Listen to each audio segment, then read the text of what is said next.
Amados irmãos e amadas irmãs, como já mencionei, estava quase tudo pronto para que pudéssemos dar continuidade ao estudo sobre Mateus 28, 19, com a ministração da segunda parte do bloco 15, que poderíamos chamar de bloco 16, se quiséssemos.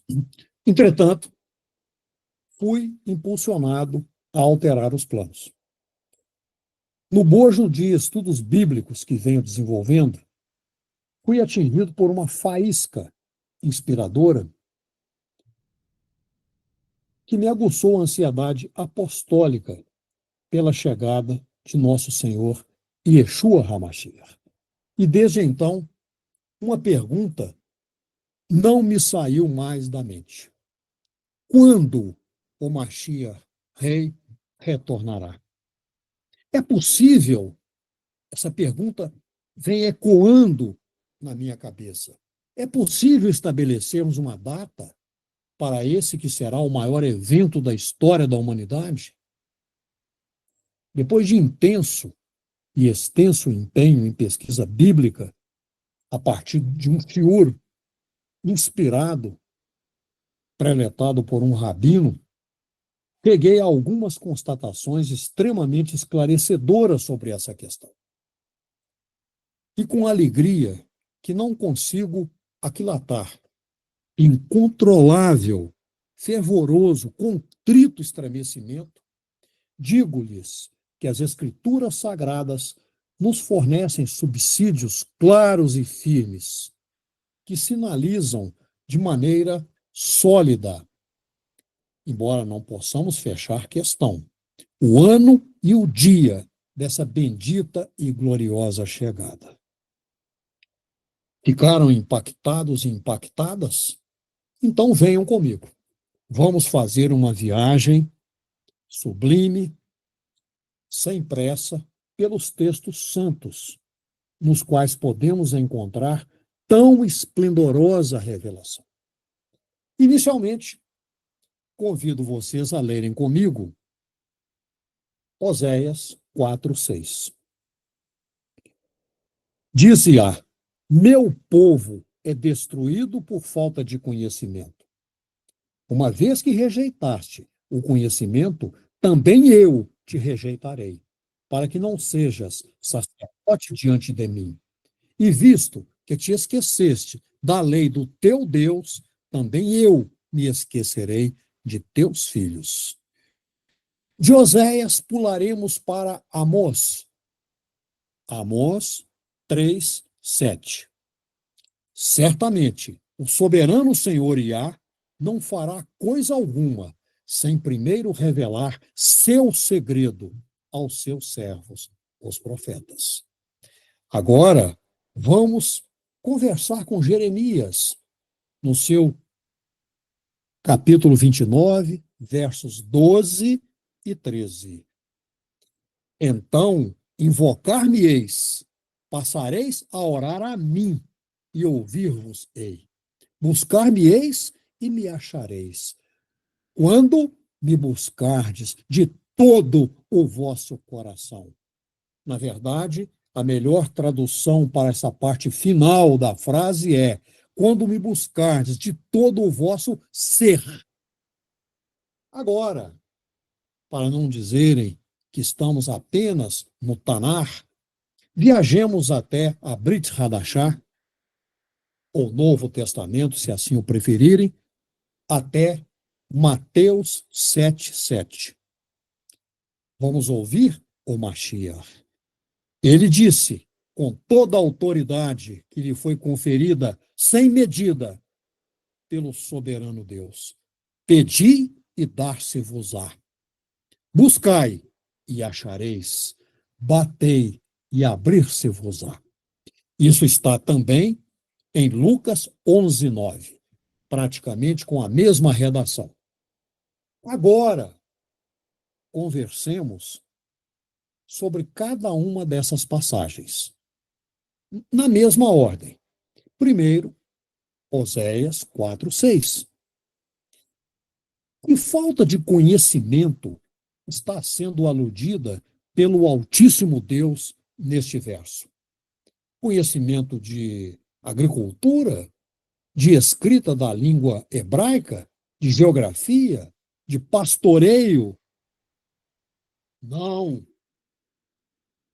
Vamos deixar que ele mesmo responda, lendo o verso 1 deste capítulo 4, escrito por Oséias. Ouvi a palavra de Iá, vós, filhos de Israel, porque Iá tem uma controvérsia com os habitantes da terra. Porque na terra não há verdade, nem benignidade, nem conhecimento de Deus.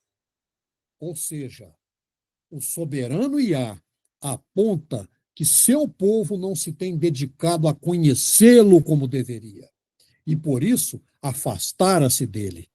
Ou seja, essa falta de conhecimento mencionada pelo Altíssimo Deus não é uma mera ignorância intelectual, mas sim uma falta de conhecimento relacional e prático dele, Altíssimo Deus, e de sua soberana vontade. Segunda passagem que li, Amós 3:7. Aqui está explícita a autoridade absoluta e a soberania de Deus. Ele é o governante supremo, que tem controle absoluto sobre todos os eventos. A ideia de que ele não faz coisa alguma significa que seus grandes atos de julgamento ou salvação não são arbitrários nem secretos. A frase, sem revelar seu segredo aos seus servos, os profetas, é a essência da declaração. Deus, em sua perfeita justiça e fidelidade, escolhe, por decisão irrecorrível, compartilhar seus propósitos com aqueles que ele escolheu como seus porta-vozes. Os servos, os profetas, são os intermediários divinamente designados que recebem e comunicam a vontade do Altíssimo Deus ao povo. Isso mostra o quê? A fidelidade de Deus. Por quê? Ele não pega seu povo de surpresa com seus juízos, ou o que é percebido como mudanças de planos, como se Deus mudasse alguma coisa naquilo que planejou. Isso evidencia também a importância da profecia, porque os profetas não são adivinhos, mas mensageiros que revelam a verdade e os planos de Deus. E explicita a responsabilidade do povo. Por quê? Tendo sido avisado, o povo é responsável por responder adequadamente à palavra de Deus. Neste momento, alguém aí da plateia pode estar questionando mentalmente: por que será que eu estou apresentando essas passagens bíblicas se não há mais profetas? Será que não? Então vamos conversar um pouco sobre o conceito bíblico da palavra profeta. Segundo as Escrituras Sagradas, a palavra profeta refere-se a alguém escolhido e inspirado por Deus para transmitir mensagens ao povo, agindo como porta-voz divino. O profeta, que não apenas prediz o futuro, mas também proclama a vontade de Deus, interpretando o presente à luz da revelação divina e chamando o povo ao arrependimento e à obediência. Em resumo, um profeta é porta-voz de Deus, alguém que fala em nome do Criador de tudo o que há, transmitindo suas mensagens, objetivos e orientações. Interpretador do presente, porque a profecia bíblica não se limita somente a previsões futuras, mas envolve ainda a interpretação do contexto presente, à luz da vontade de Deus.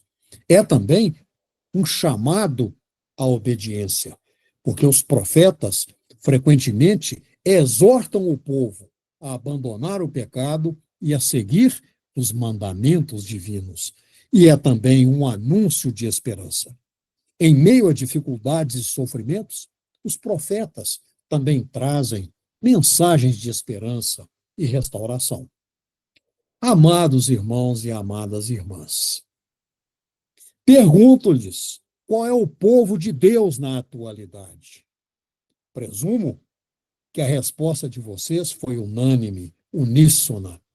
A congregação das pessoas que seguem os mandamentos de Deus, buscando com todo o coração, todo o poder e toda a alma fazer a vontade dele e crendo continuamente como pessoas servas e seguidoras genuínas em nosso Senhor Yeshua HaMashiach, o Filho unigênito de Deus, que ele enviou com procuração plenipotenciária para retirar o pecado do mundo e promover nossa redenção. Assim, como integrantes da congregação de Deus, cabe-nos atuar como profetas dentro do conceito bíblico que eu acabei de mostrar, não no sentido pleno da palavra, pronunciando o futuro com as palavras diretas do Altíssimo Deus. Precisamos ser e atuar como porta-vozes de Deus, intérpretes fiéis do presente. Precisamos ser pessoas que bradam, conclamando à obediência e ao arrependimento, proclamando anúncios de esperança. Agora, a terceira passagem que li, Jeremias 29, 12 e 13. Vamos enfocar apenas o verso 13, que terá aplicação, como vocês vão ver, crucial ao longo desta pré-eleção. Buscar-me-eis e me achareis, quando me buscardes de todo o vosso ser. Oportunamente, a gente pode entrar em detalhes a respeito dessa minha proposta de tradução. Mas, para não nos alongarmos, vamos prosseguir. Buscar-me-eis, ou seja, mais do que apenas invocar ou orar, que já é muito. Buscar implica muito mais. Uma diligência ativa, um esforço intencional e uma dedicação firme e contínua. É uma jornada, não um evento único. Sugere ir à procura efetiva de Deus, de sua vontade e de sua presença. E me achareis. Esta é a garantia do sucesso da busca. O Criador de tudo o que há não é um Deus que se esconde para não ser encontrado. Pelo contrário, ele revela-se às pessoas que o procuram. Porém, essa promessa é condicional. Qual é a condição? A busca sincera, não apenas uma performance impecável. Quando me buscardes de todo o vosso ser, com a inteireza de vosso ser. Esta é a cláusula crucial para achar o Altíssimo Deus, para o encontro com Ele, efetivo, íntimo. Ele não está referindo uma busca superficial, mecânica, nem ritualística, cerimonial. Com inteireza do ser significa com obediência absoluta, sinceridade total, paixão, integralidade, dedicação irrestrita e prioridade máxima. Não pode haver nenhuma outra que se lhe equipare. Deus está em primeiro lugar. É uma busca que envolve a mente, as emoções e a vontade. Por isso digo que envolve a inteireza de nosso ser. Quando a busca de Deus se torna nossa principal motivação, objetivo e desejo da vida, o que ele faz? Revela-se a nós. Quais são as implicações do que falei até agora? Estamos numa introdução, amados irmãos e amadas irmãs, para os dias de hoje. Vou destacar alguns pontos que consigo divisar nas palavras que foram ditas até agora. Esperança em meio à adversidade. A mensagem de Jeremias 29, 12 e 13 não é exclusiva para quem estava sofrendo com o exílio babilônico. Ela reverbera para qualquer pessoa que esteja passando por um período de dificuldade, incerteza, um exílio em suas próprias vidas. Mesmo quando as circunstâncias parecem sombrias, como estamos sentindo agora, e o futuro incerto, a promessa de Deus de ouvir e ser achado permanece. Vejo também a importância da oração sincera. O verso enfatiza que a comunicação com Deus é um caminho de duas mãos. Nós o invocamos e oramos, e ele nos ouve.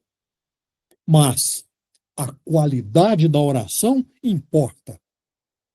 Ela deve vir de um ser contrito, que realmente busca o Altíssimo Deus. Vejo também nessa passagem a necessidade da busca ativa. Por quê? Encontrar o Altíssimo Deus não é algo passivo. Requer um esforço deliberado para que nos voltemos para Ele, estudemos Sua palavra, meditemos em seus caminhos e busquemos Sua presença em todas as áreas, em todos os momentos de nossa vida. Mas, atenção, não se trata de uma busca por soluções egoístas, soluções que aparentemente nos atendam de acordo com nossa deformada compreensão, mas pela pessoa de Deus, pelo que ele é e sempre será. Vejo também a manifestação da condição da totalidade. Por quê?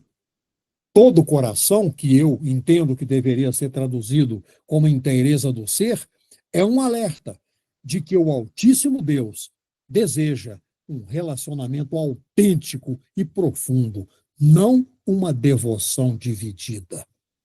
Quando Ele é o foco principal de nossa busca, Ele responde, revelando-se de maneiras profundas e significativas. E, finalmente, vejo também nessa passagem a certeza da descoberta. A promessa é clara, inequívoca. Quem busca, atendendo aos requisitos de Deus, achará. Essa é a fidelidade imutável e eterna de Deus, que não frustra a busca sincera de sua congregação, a nossa busca por Ele. Agora, vamos saltar para aquelas passagens da Brit Hadashah ou Novo Testamento. Mateus 7,7, que é o mesmo que está em Lucas 11,9. Vamos ler como Mateus 7,7. Pedi e dar-se-vos-á. Buscai e achareis. Batei e abrir-se-vos-á. Palavras com profunda autoridade, eu diria com suprema autoridade abaixo de Deus, por parte de nosso Senhor Yeshua HaMashiach. Esse é um dos versos, sabemos, mais citados, talvez dos mais amados da Bíblia, extraídos de uma porção bíblica chamada de sermão, que na verdade é um esplendoroso mussar, poderemos um dia conversar sobre isso, ministrada em um monte por nosso Senhor Yeshua HaMashiach. Para compreender esta passagem, Mateus 7,7, de maneira profunda, é essencial ir além de uma leitura superficial e considerar o contexto, a intenção do Mashiach e suas implicações para a nossa vida de fé. Este verso não está isolado, definitivamente. Ele faz parte de uma seção maior do chamado Sermão ou Mussar do Monte, que abrange os capítulos 5, 6 e 7 do livro escrito por Mateus, no qual o Divino Mestre ensina sobre a oração, a confiança em Deus, as características do reino de Deus e de quem pode nele entrar, a busca pela justiça desse reino e muito, muito, muito mais. E neste ponto, peço permissão para abrir um parêntese. Desde algum tempo, venho empenhando-me em compor um estudo detalhado sobre esse elevado e inigualável discurso de nosso Senhor Yeshua HaMashiach. A porção crucial, a saber, as 9 bem-aventuranças, que é o cerne desse Mussar, está em vias de finalização. E eu trago comigo, sempre, um desejo apostolicamente avassalador de poder compartilhá-lo com vocês, se assim quiserem. Proponho, neste momento, que as pessoas interessadas na questão se manifestem no chat e que dialoguemos sobre ela após essa conversa. Ou seja, pessoas interessadas em que esse estudo seja apresentado sobre o chamado Sermão do Monte, mais especificamente sobre as 9 bem-aventuranças. Mas retornemos a Mateus 7,7. Nessa altura da ministração, lá no chamado Sermão do Monte, o Mashiach usa 3 imperativos com nuances. Não são imperativos secos. Eles têm um matiz envolvente. Ou seja, ele emprega 3 imperativos verbais consecutivos, cada um intensificando o anterior, para descrever a natureza da busca por Deus e suas bênçãos. Vamos passo a passo. Pedi e dar-se-vos-á. Qual o significado aqui? Este é o ato mais direto e fundamental da oração. É um reconhecimento da nossa necessidade e da capacidade de Deus, que só Ele tem, de supri-la. Implica em falar a Deus sobre nossos desejos, preocupações, necessidades e outros que tais. Qual é a nuance aqui? Sugere a humildade de quem reconhece sua dependência de um ser superior e a fé inabalável em que ele é generoso. É a confiança em que Deus se importa e, de fato, ele o faz com os detalhes da nossa vida. Em que exemplo eu poderia dar?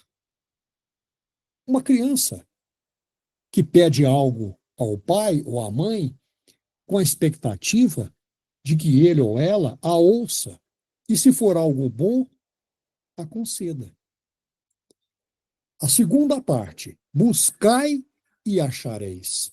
Que significado podemos encontrar aqui? Se almejarmos atendimento por parte de Deus, é preciso irmos além do mero pedido. Por quê?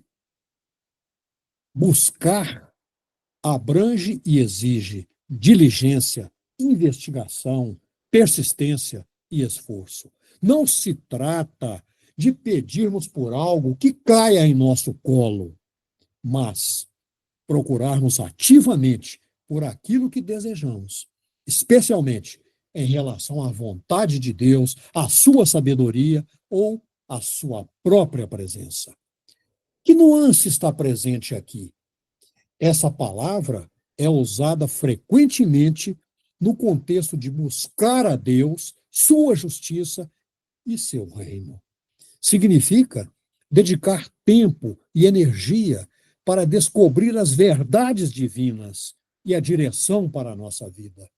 Sugere que algumas respostas exigem mais do que um pedido simples.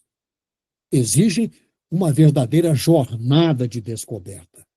E exemplo podemos colocar aqui, para comparação, por exemplo, um detetive que busca pistas para esclarecer um delito, ou um estudioso que pesquisa um tópico com foco e perseverança até encontrar a resposta. Finalmente, batei e abrir-se-vos-á. O que isso significa? O ato de bater descreve persistência, insistência e até mesmo urgência. Representa uma barreira que precisa ser superada, uma porta que pode estar fechada, mas que cederá à nossa perseverança. E a nuance, embora a porta possa representar uma dificuldade ou obstáculo, o ato de bater com persistência reflete a fé em que Deus não deixará sua congregação do lado de fora indefinidamente. Isto implica em que algumas bênçãos ou revelações exigem que continuemos a insistir no relacionamento com Deus, superando qualquer sensação de distanciamento ou dificuldade. Que exemplo me ocorre aqui agora para fazer uma comparação? Alguém que, tendo alguma necessidade, bate à porta de um amigo, tarde da noite, sabendo que ele está lá, mas que talvez precise de alguma insistência para ser atendido. É a interpretação integral e as implicações do que a gente leu a respeito de Mateus 7,7. E vocês vão ver que isto é crucial para nós prosseguirmos no que eu quero apresentar aqui hoje. Não se trata de um cheque em branco, ou seja, em Mateus 7,7, nós não estamos diante de uma promessa de que Deus concederá tudo o que pedimos, independentemente de sua vontade. O próprio Mashiach ensinou-nos a orar. Em Mateus 6,10, seja feita tua vontade. O contexto aqui é sempre a busca pelo reino de Deus e sua justiça. As expressões dar-se-vos-á, achareis, abrir-se-vos-á, estão alinhadas com a soberania, sabedoria e o propósito do Altíssimo Deus. A importância da persistência. Nós vemos aqui a repetição dos imperativos no tempo presente contínuo, como se fosse assim: estejai pedindo, estejai buscando, estejai batendo. O que destaca a ideia de continuidade e perseverança. E, em Apocalipse, a gente vê com clareza, quando se fala lá sobre a perseverança dos santos, o povo de Deus. Não é uma oração única, mas uma atitude contínua de dependência e busca pelo Altíssimo Deus.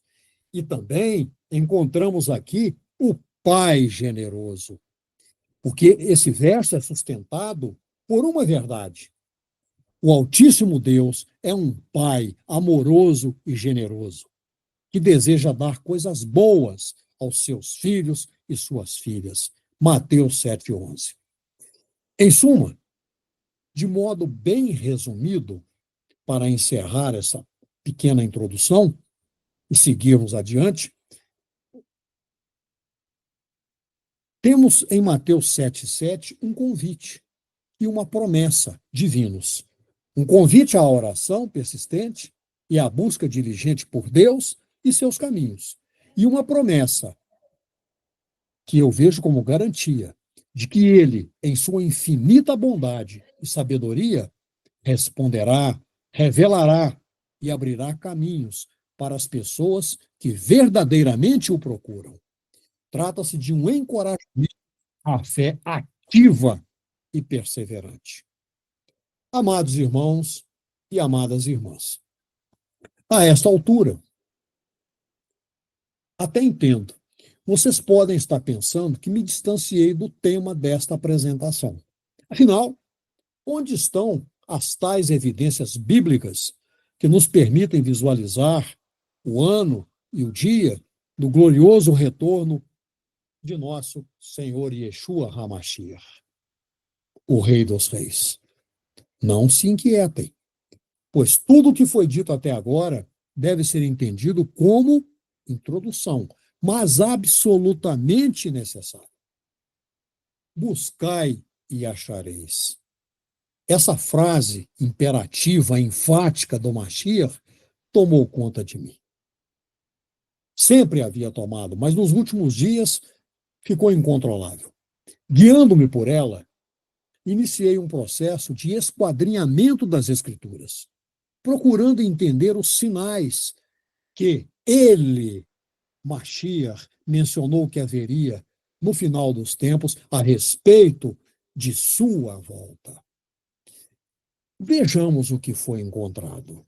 Agora nós vamos entrar no assunto. Mas precisamos fazer algumas considerações, porque alguns conceitos aqui não são corriqueiros para a maioria das pessoas que estão nesta Assembleia. Vamos começar pelo entendimento do conceito bíblico de jubileu.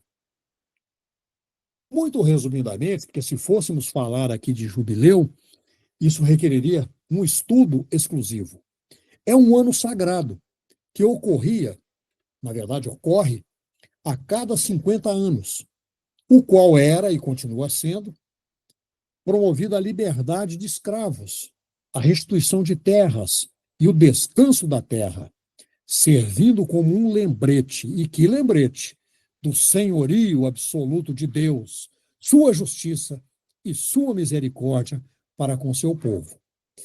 Em seguida, compreendamos o significado da festa ordenada pelo Altíssimo Deus, sobre a qual não vou falar em detalhes, evidentemente, só o necessário, denominada Yom Kippur, ou Yom HaKippurim, Dia da Expiação, quando realizada em ano de jubileu, porque é uma das 7 festas anuais ordenadas por Deus. Mas eu quero falar aqui da festa de Yom Kippur, quando realizada em um ano específico, um ano de jubileu. Esse dia especial, o dia da expiação, Yom Kippur, em um ano de jubileu, é um momento de profundo significado espiritual e social, conforme estabelecido nas Escrituras Sagradas, principalmente no livro de Levítico. Não se trata apenas da celebração anual do perdão, mas da inauguração de um ano de grandes liberdades e restituições e regeneração. A principal passagem, para que vocês possam depois conferir, que descreve o dia da expiação, no ano do jubileu, é Levítico 25, versos 8 a 10. Eu vou ler essa passagem aqui. Contareis também 7 semanas de anos, 7 vezes 7 anos, de maneira que os dias das 7 semanas de anos te serão 49 anos. Então, no mês 7º, ao 10 do mês, farás passar o shofar gadol, o shofar maior.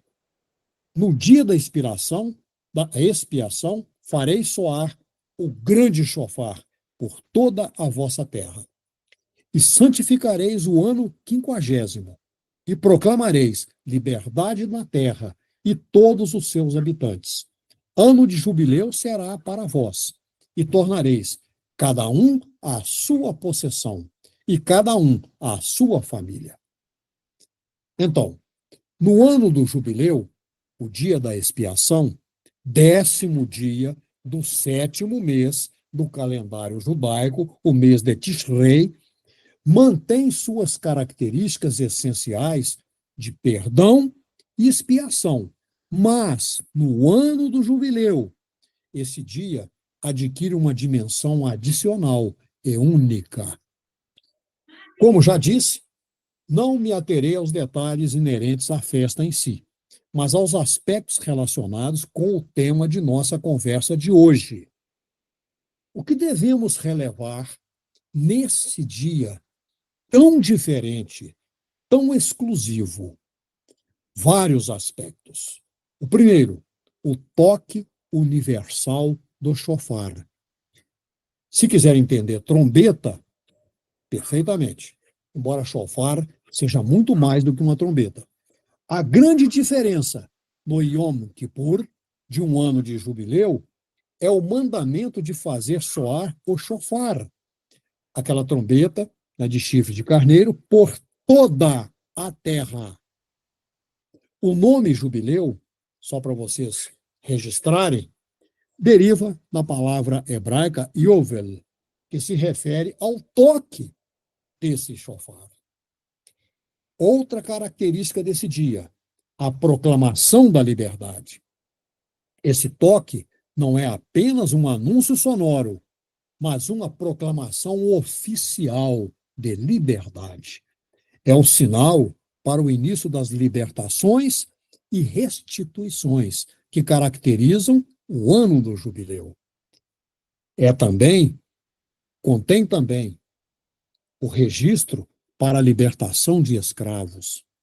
Todos os israelitas que se venderam como escravos por causa de dívidas deveriam ser libertos e retornar às suas famílias. O jubileu reforçava a ideia de que nenhum israelita deveria ser escravo permanente. Por quê? Porque todos nós somos servos do Altíssimo Deus. Levítico 25, 42. É também, nesse dia, um momento de cancelamento de dívidas. Embora a Torá Sagrada mencione especificamente o cancelamento de dívidas no ano sabático, que é chamado em hebraico de Shemitah, o espírito do jubileu, que ocorre após 7 ciclos sabáticos, certamente inclui a remissão de dívidas e a restauração econômica. E, finalmente, o descanso da terra. Assim como no ano sabático, a terra não deveria ser semeada nem colhida no ano do jubileu, para que o povo confiasse na provisão exclusiva de Deus para seu sustento. Levítico 25, 11. Em síntese, o que eu queria e quero mostrar aqui? O dia da expiação em um ano de jubileu é um momento de profunda humilhação e busca por perdão diante de Deus, que se manifesta na justiça restauradora e na liberdade proclamada entre os seres humanos. É um testemunho da misericórdia, da justiça e da soberania de Deus sobre seu povo e sobre toda a criação. E, acima de tudo, devemos ter em mente que o jubileu é uma sombra profética da redenção messiânica, a verdadeira redenção. Agora, vamos fazer uma outra viagem. Primeiro, Gênesis. Pois não, irmão? Só para pontuar, 38 minutos. O que vocês preferem? Que a gente continue ou que... Continuemos. Aqui, talvez a gente deva continuar e picotar o vídeo para a publicação. Perfeito. Correto? Corretíssimo. Muito bem. Se essa for sua manifestação, dou-me por satisfeito. Mas agora nós vamos viajar de novo para Gênesis 6, 3. Nesse verso, Iá disse: meu espírito não contenderá para sempre com o homem, porque ele também é carne. Porém, seus dias serão 120 anos. Vários sábios judeus messiânicos interpretam a expressão 120 anos não como limite aritmético para a vida de cada pessoa na Terra, mas como ciclos de jubileus. Nesse decreto, segundo esses sábios, o Altíssimo Deus estaria estipulando a duração da vida da humanidade como um todo, segundo a configuração atual, com base na carne.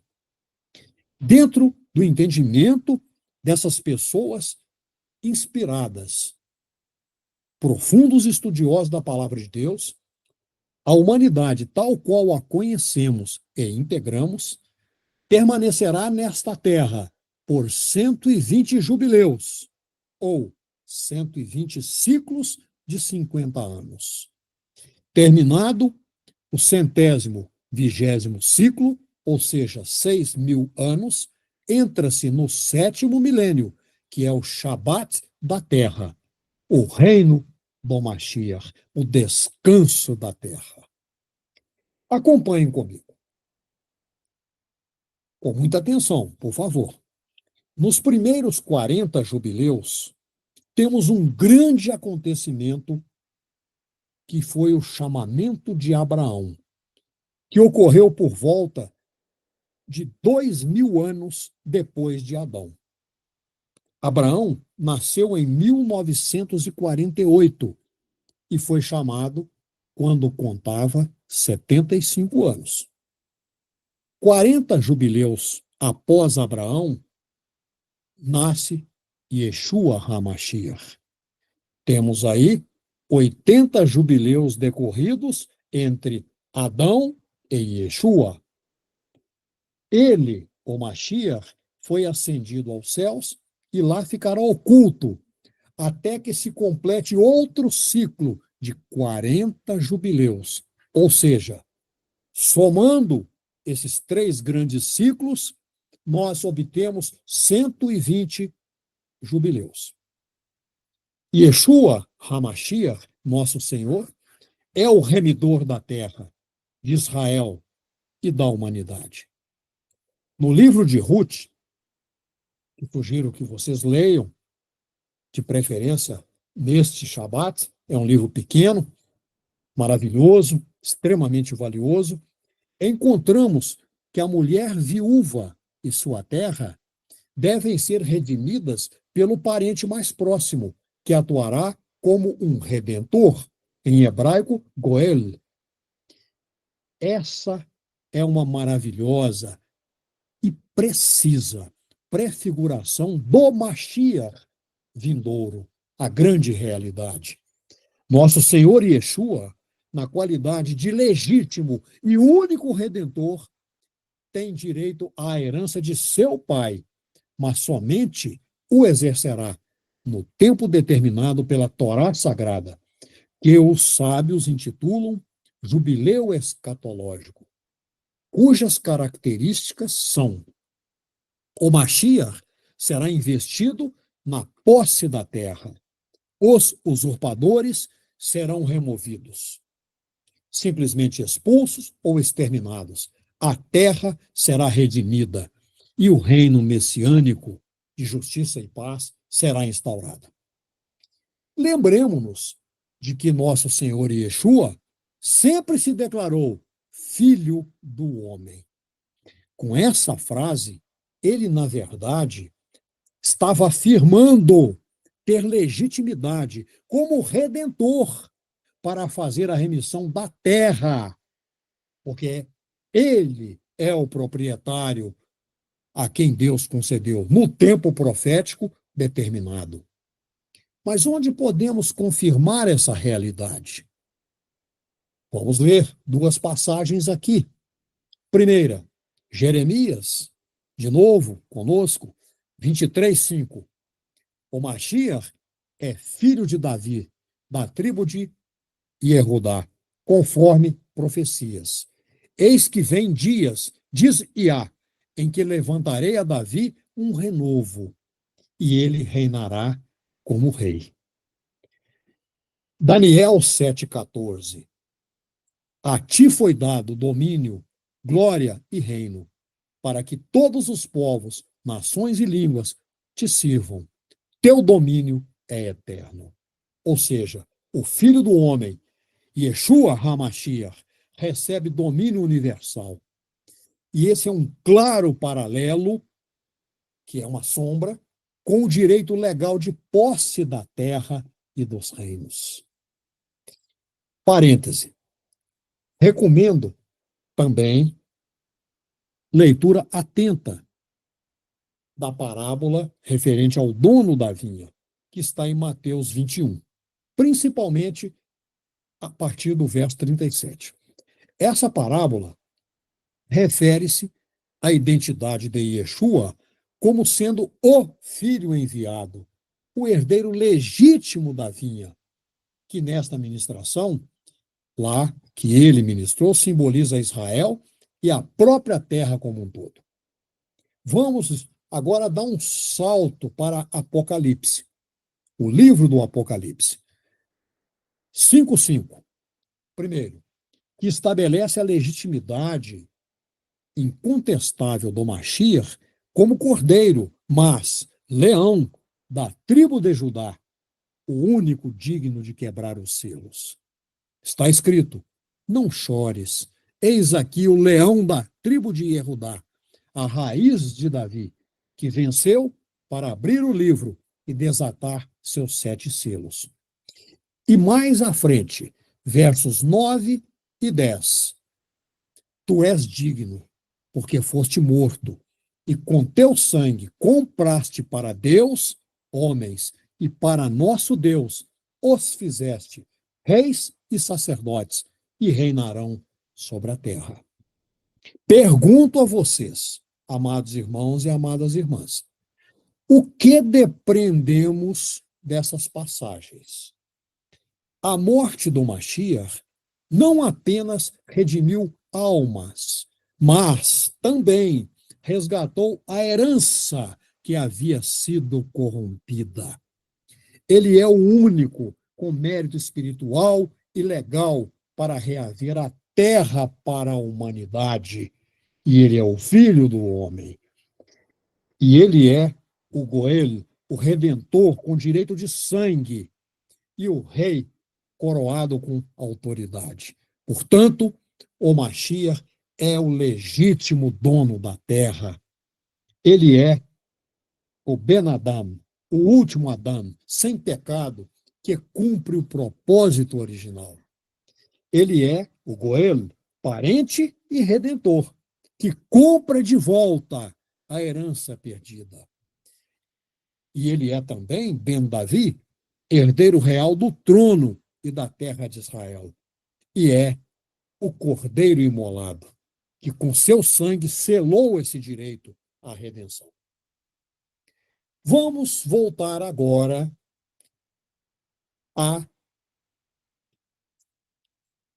ao Tanar, ou Antigo Testamento.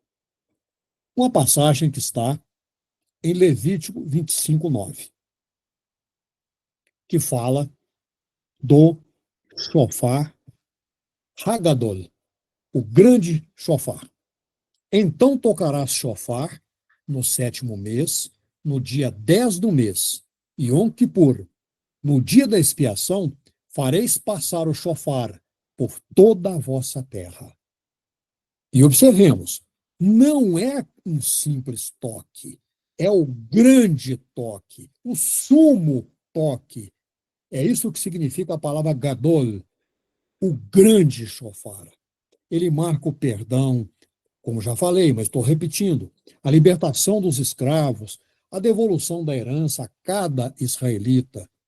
Ele determina a reintegração de posse legítima da terra por parte dos filhos de Israel e de seu verdadeiro Goel, Redentor, Yeshua HaMashiach.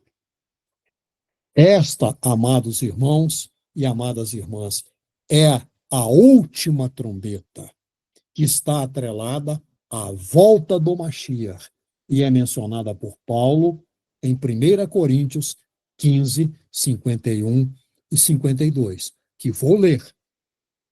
Diz Paulo: eis, aqui vos digo um mistério.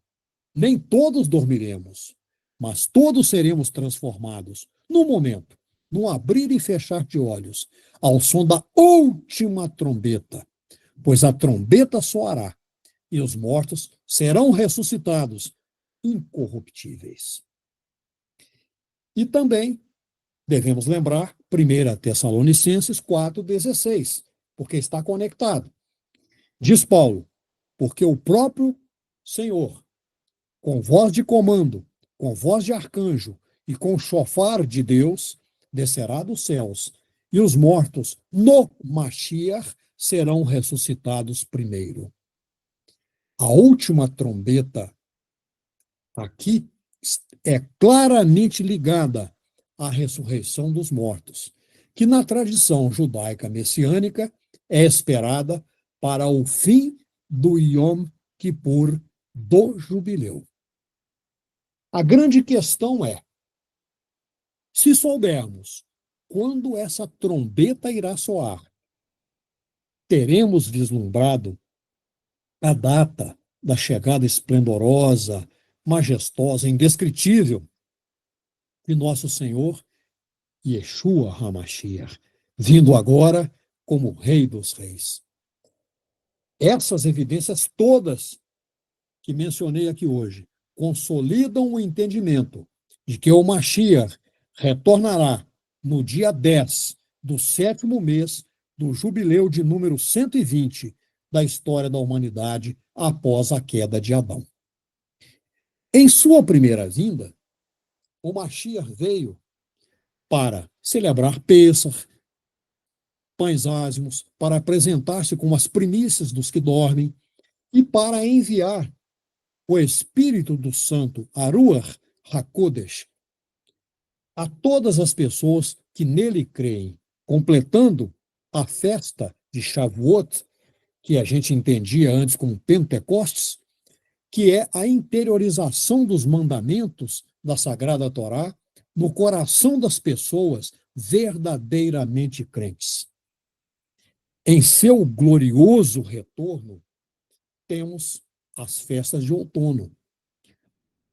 A festa de Shofarot, ou trombetas, Yom Kippur, ou de expiação, e tabernáculos, ou Sukkot. De fato, estamos vivendo os últimos dias do último jubileu.